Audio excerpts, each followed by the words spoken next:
Summer's in full swing and we're loving Josh Giddey as the Thunder from Down Under continues to heat up the league.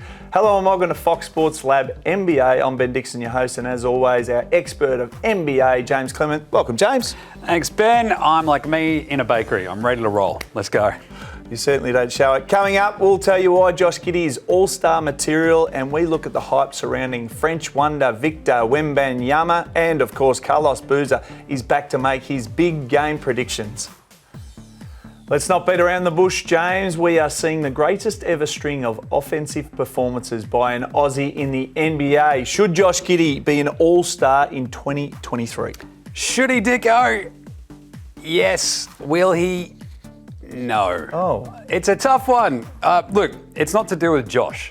He's 20. He's absolutely amazing. His performance over the last, 10 games, 20 games, basically since December, he's been absolutely shredding as the mop-top mamba, our beloved Josh Giddey. Because 27-7 since the start of 2023, he is absolutely on a tear. And there's nobody putting up numbers basically this season that isn't an all-star. And Giddey is essentially at a 16-8-6. There's 6 other players basically in the NBA doing that. It's Luka, it's Joker, it's Sabonis, it's Siakam, and it's LeBron and Josh Giddey. So he's got these statistical markers right there. We saw him put up 28, 9 and 9 against the Nets with Ben Simmons ducking him. He didn't want to go against the mopped-up mumber himself. Ben Simmons then turned around and put up a triple-double. Wasn't as good as Josh's, but still. He hit a Dirk Nowitzki one-legged fadeaway the other day against the Bulls. He's absolutely tearing it up. 28 and 6 over his last 10. But he's going to get squeezed out. There's just too many good players in the West, especially guards, Dicko. If you take into account Luka Doncic, Ja Morant, Steph Curry. Never forget Steph, Shai Gilgeous-Alexander, his teammate, putting up over 30 points a game. You've got Dame Lillard. Never forget about Dame Lillard. Super popular. His former teammate, CJ McCollum, absolutely crushing at the moment for New Orleans. And De'Aaron Fox even for Sacramento. That's 7 names before we even get to Josh Giddey. Look, he's only in his second year, Dicko. He's only 20. The dude can't buy a beer in the States for another 10 months. Not legal. How's that? That's tough. He's got to go out the front and ask somebody to buy him a slab. What's going on? Poor kids. Anyway, get his dad, Waz's over there at the moment. But Aussie Larry Bird with better hair and not quite the shooting stroke has been incredible all season, but he probably won't make the All-Star team. But look, it probably doesn't matter. It's his second year. He's only 20. He just became the 4th NBA player in history to put up 1,000 points, 700 rebounds, and 500 assists in their first 100 games.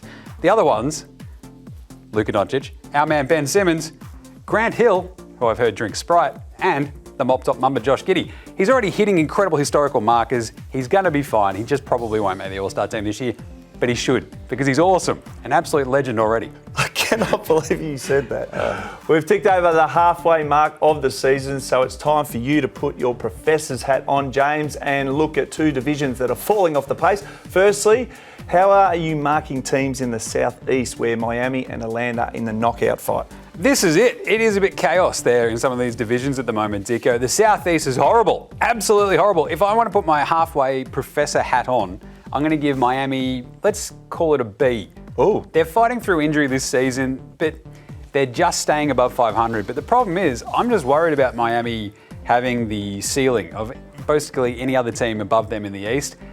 We've seen them make an Eastern Conference Finals last year. They just don't have the top-end talent, I think, to really duke it out with a team like Boston, Milwaukee, or even Brooklyn at this point. Following that, Atlanta, I'm going to give them a C+. They make the massive big splash for DeJounte Murray in the offseason, but their team's a mess. They just can't sort of put it all together. They can't kind of get on the same page. The C+ that I'm going to give Atlanta, it's just for a needs improvement. They look like they can sort of maybe keep turning this corner. There's a trade there for them to make, but definitely needs to pay more attention in class. I mean, I've heard that a few times in my life. Washington, they get a D for deplorable. They're just a 500 team that just sort of stink. It's like lose 3, win 3, lose 3, win 3, off we go. The other 2 bottom teams, Orlando, they get an incomplete because that team is fun. They're improving. They're showing us a lot with Paolo Banchero. Look, let's give it a B for they're meeting expectations for a young team. And Charlotte, they get an F for basketball, an F. Just a dirty big F because they suck. They stink. They do get an A+ for tanking for Wembanyama though, because if you're going to give yourself a shot, you may as well be really bad, and that's exactly what Charlotte are doing, Dicko. Orlando got the same result in my VCE. Incomplete. I left school, so I didn't do any good. What about the logjam in the Pacific Division, though? So do Sacramento deserve an early pass, Mark, and can the Warriors return to the top of the class? Well, look, to really extend this metaphor, and I think we've already pushed it past the point of breaking, but Sacramento get an A+ for being awesome. What a year for Sacramento. The Seattle Supersonics have made the playoffs like more recently than the Sacramento Kings, and my beloved Seattle Supersonics don't exist anymore, Dicko. That's how long it's been for the Kings. The fact that they're right there in the fight at the top of the West, in the top 4, 5, 6, is amazing. They've put it together. They made the trade from Halliburton to Domantas Sabonis, the Souvlaki King. They bring him in. It's all coalescing under new coach Mike Brown, but of course, the bench coach, King Dally himself, Matthew Dellavedova. But they're absolutely flying. They're like 4th best on the road in the NBA at the moment, the Kings. They're rolling 13-7 against the spread, just saying that. But they also fire the laser. They shoot a laser beam into the sky to blind any passing aliens, Dicko, when they win. I love it. The Sacramento Kings get an A+ for entertainment and basketball product. The rest of the Pacific Division, it's like this. It's all squished. Because you've got the Clippers, a 500 team. They get a C+, maybe a C. They stink. Maybe. You've got to have Kawhi. You've got to have Paul George out there. If you don't know when your 2 best players are going to play, Dicko, you don't have much to sort of build on, I think, game to game. And you're seeing them with their lack of consistency and getting the best out of their role players. If you don't have your 2 like superstar wings game to game, it's really hard to sort of build that base of like knowing what everyone's doing. The Warriors, though, you mentioned the Warriors. They get a B to a B+. They've kept their head above water without Steph. He's now back. They can build the second half of the season and really build themselves a launch pad. We've talked about them being one of the worst away teams in the NBA. They have been. That's just started to change. They've actually won a couple in the last week. We'll see how they go. Fire up for the second half. Just put all the load back on Steph, on Clay, get into the playoffs, and anything can happen, right? They could very conceivably still go back-to-back. For the rest of this division, the Suns, they get an F. They've just been horrible without Devin Booker. They're cooked without him. They need Cam Johnson back. They need Devin Booker back. And the Lakers, look, I want to give them a C+, just because a B for maybe the basketball and F for roster construction. How's that sound? Oh, that's a whack. LeBron's been incredible. He's 38. He's just like on his last legs. He's 20 years in the NBA, and he's keeping them still like within spitting distance of the playoffs, which is amazing. Once Anthony Davis comes back, this can all change. But at the moment, B for the basketball, F for the roster construction, because they've got no other options if one of their dudes go down. We've seen that. But it's a fascinating division, and it's pretty much the opposite of that horrible Southeast one, where all the teams are half to pretty good. The Southeast, you've got 2 half-decent ones, and the rest stink. So there you go, Dicko. All right, stay right where you are, because we're about to welcome back Carlos Boozer for a chat about one of the greatest draft prospects in history. The betting brand for sports fans. That's Betr. Gamble responsibly. It's time to cross to the States and welcome back 2-time All-Star Carlos Boozer to the show. Welcome, Carlos. Guys, thanks for having me. How you been? Oh, mate, even better for having you on the show. Now, I'm going to take you back. You played with a rookie, it was a long time ago now, LeBron James. So you understand star quality versus height. How do you rate Victor Wembanyama in terms of young players you've seen? Yeah, he's a star, man. He's one of one. You know, he's a guy that's 7'4", has a skill set that's very similar to a Kevin Durant. You think about him, obviously he's unafraid. He shoots the 3 really well, can handle the ball, doesn't get the ball taken from him too often. Victor is one of those guys who is going to change the game in the NBA. But the one thing that I'm concerned about, with most scouts is the guys that are that tall. You think about like a Yao Ming who was 7'6", Sean Bradley who was 7'7". Like, these guys have a lot of injury problems. So, you know, knocking on wood, hoping that he got good luck in this and changes that dynamic, because his skill set is like one we've never seen before. 18 years old, he can do any and everything. He can shoot the ball from deep. He can finish above the rim. He makes his free throws. That kid's a star. So my hope is that he's able to stay healthy, and I cannot wait to have him in the NBA. He's up and about already, Carlos. Now, James, I've been in this position in a professional sporting organisation playing down the bottom. So you pray for the number 1, 2 draft picks wherever you can get. But who needs him the most at the moment? We have Detroit, Charlotte, Houston, San Antonio in the race for the bottom. I think the key there, Dicko, is who needs him the most. which is fascinating. Who would benefit the most is a bit of a different question. Who needs him the most? I love the simple idea of the through line of the San Antonio Spurs, because they are completely bereft of talent, I'll tell you that much. Bereft, Dicko. San Antonio, it's a long lineage of number 1 overall draft picks, big men. You've got the Admiral, David Robinson. Love the Admiral. And of course, the big man, Tim Duncan. You add Victor to the end of that. But the sort of key aspect of that is that sets him up for success as well, because you put him on to Greg Popovich. We've seen it time and time again. They'll win championships, that kind of vibe. So they probably need him the most, because the rest of that roster is pretty spared. There's only Keldon Johnson, Devin Vassell, those sorts of dudes. Who would benefit the most? Detroit. That's the one thing they're missing. They've got Cade Cunningham, Jaden Ivey. They've got big Sadiq Bey. I love them. They're great. They're set up. If they get Victor, boom, they're a contender almost like within a couple of years, straight away.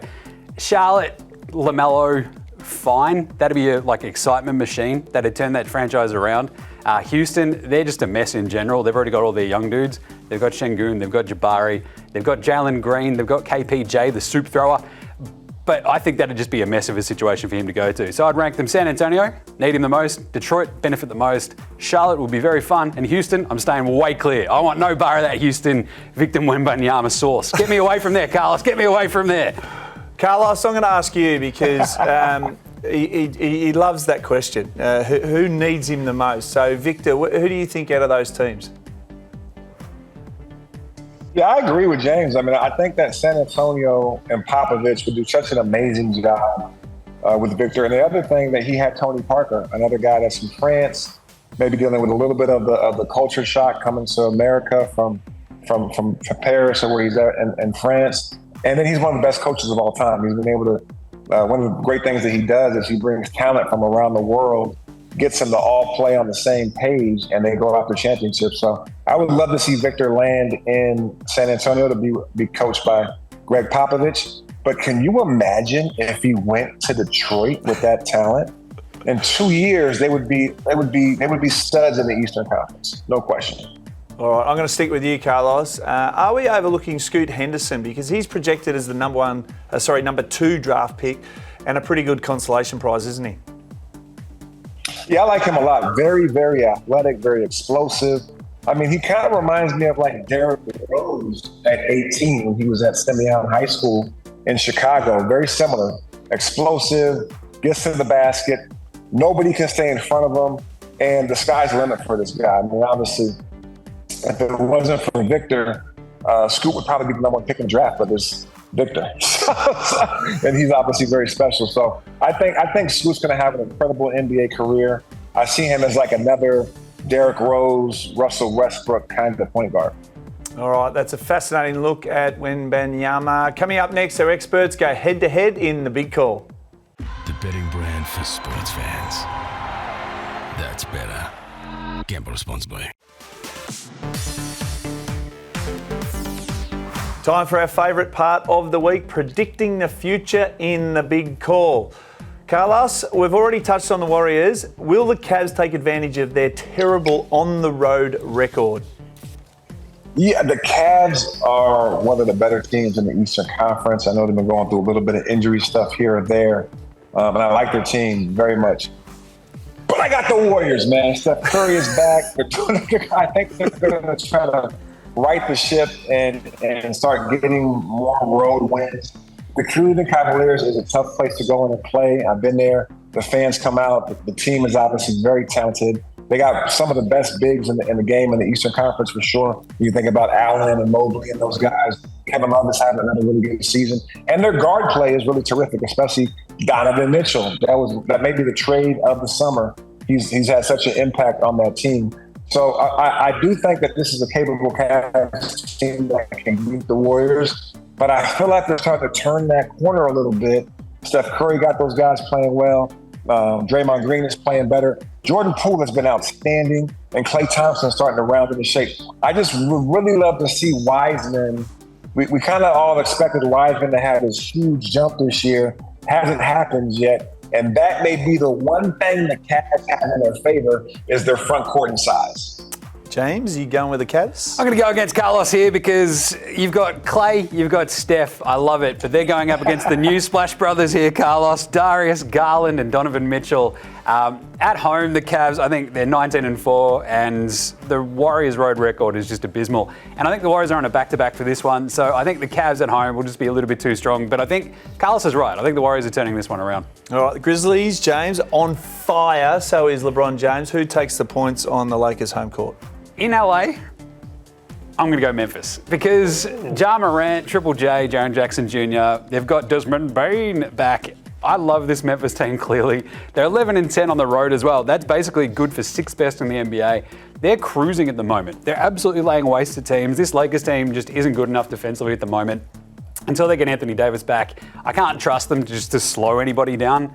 And if you can't slow down Grizzlies, Ja Morant will literally dunk you into the crust of the earth. If you can't slow him down, he's just going to take off on top of you and just, you'll be etching out a gravestone quick smart because he will bury you. I love it. So I'm going the Grizzlies in LA. All right, Carlos, you sticking with James with the Grizzlies? I'm sticking with James, man. I think the Grizzlies are rolling. This is a team that can come out the Western Conference if they stay healthy. And Ja Morant never disappoints. He is outstanding. Did you see the dunk he had the other day when he cocked it back all the way to Tuscaloosa or something? It was unbelievable. Just Ja Morant and what he's got those guys doing. Desmond is back. Triple J is there. Steven Adams. Aquaman is in the building. I definitely got the Grizzlies winning the game. All right, now for some Sunday action, Carlos. Can you see the Cavs taking a big scalp at home against the Bucks? Ooh, is Giannis playing? That'd be my first question. If Giannis is playing, I got the Bucks. Even though they've been playing really well without him, it depends if Giannis plays. If Giannis plays, I'm going with the Bucks. If not, then they're going to fall. What do you think, James? I got to agree with Carlos there because it looks like Giannis and Middleton might be playing in this one, which is pretty massive. The thing is, I always tend to think that trips teams up, especially Middleton. He's been out for an extra barely didn't start the season, came back, got hurt again. Has been out for a month. If he comes back, Giannis comes back, Milwaukee on paper look really, really strong all of a sudden. The Cavs' record on back-to-backs is 4-2. They're not bad, but I do kind of have to go with Carlos there. If Giannis is there, Cavs on a back-to-back, I think Milwaukee might be just a bit too tough. All right, let's wrap this one up, James. In the green room, you talked this match up time and time again. Now we've finally got to it. Philly versus the Kings. Who wins this one? I absolutely love this. Philly on this huge big road trip out west. It is great fun. They're demolishing the Lakers, taking care of the Clippers. But the best part is you got two of the best big men in the NBA going head-to-head. The Souvlaki King, Domantas Sabonis versus Joel Embiid. I love this. Two all-star big men, in my opinion. Sabonis should be an all-star again this year. But you've also got Harden on the Philly Sixers. You've still got De'Aaron Fox. You've got awesome guards. You've got great wings. This is such a fun matchup. Give me the Sixers, though. I think they're just putting it all together at the moment. On the road, they're 11-9, third best in the NBA. They're sort of cruising. Embiid is just like, remember me? I'm still MVP. And everyone else is like, no, get out of the road. We want to look at Luka. But Embiid versus Sabonis is one for the ages. I love this game. This is going to be awesome. But I think the Sixers just pull it out on the road. You don't miss an opportunity to plug in Embiid for your MVP that you tipped in our very first show last year. All right, Carlos, who are you going with? Yeah, fear the beard. I'm going with James Harden, Joel Embiid, Tobias Harris, Maxey. I'm going with the Sixers. I like Doc Rivers, obviously coaching that squad. These guys are playing very well. They're healthy. I think they take care of Sacramento. All right, that was the big call where our big names make it all look so easy. Thanks again, Carlos. Enjoy having you on the show, and we'll see you ahead of next week. Thanks, guys. Appreciate it. We'll see you soon. James, before we let you go, this is like a sign-off. Every great tipster and expert, you've got your signature and a multi for this week ahead. Road Dogs multi, Dicko. Let's go Road Dogs. I love a good Road Dog. They're not actually the underdogs, most of these, but they are on the road. New Orleans over Orlando, and Orlando down there in Florida. I'm going to take New York over Atlanta in Hotlanta. I'm going Clippers over San Antonio in the San Antonio Banderas district. And Memphis over LA, as I just tipped before, in LA. They're going to demolish this poor Lakers team. So New Orleans, New York, Clippers, Memphis. Love it. Some good energy from you today. You're up and about. I like it. Thanks for joining us on Fox Sports Lab NBA. Don't forget to subscribe below and follow us on socials, and we'll see you next week.